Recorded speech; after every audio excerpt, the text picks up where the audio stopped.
কি করছে ওরা? ওর আগে খাওয়া হয়ে গেছে। তো এগুলো কি করছো? এটা হচ্ছে ওই যে বাইরে আমার সব লালু গুলুরা বসে থাকে, তাদের জন্য ও রেগে যাচ্ছে কেন? ছেড়ে দে ছেড়ে দে। তাদের জন্য করি, প্রেশার কুকারে করে দিই। এক প্রেশার কুকার করে দিই আর এই দেখো এটা চিকুর জন্য করি, এদেরও হয়ে যায়। আর ও কি হিংসা করে নাকি? হ্যাঁ ওটি হিংসা করে। এসে গো তাতে হিংসা কেন? ও ওর দিয়ে ওই দিকে তাকিয়ে রয়েছে।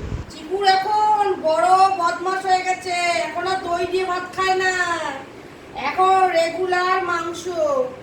তো যাই হোক আমি একবার একটু মাংস এনে রাখি, ওখান থেকে সেদ্ধ করে করে দিই, এদেরও হয়ে যায় নিচে, আর হচ্ছে এরও হয়ে যায়। যাই হোক আজকে বৃষ্টি পড়ছে জানো তো, এটা একটা মানে বাজে ব্যাপার হয়ে গেল, কারণ দিতে এবার একটু অসুবিধা হয়ে যাবে। ওদের খাওয়ার জায়গাটা বৃষ্টি পড়ে। তো কি করে?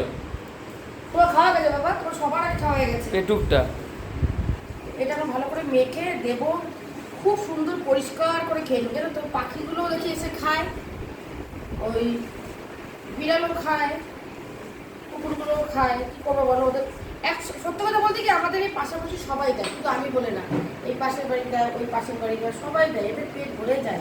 সবাই যা দেয় না এদের হয়ে যায়। আর আমি একটু আলাদা করে একটু প্রেশার করে দিই, একটু বেশি করে খাবে আর কি। চিকুরো হয়ে যায় গিয়ে একবারে এদেরও হয়ে যায়। না চিকু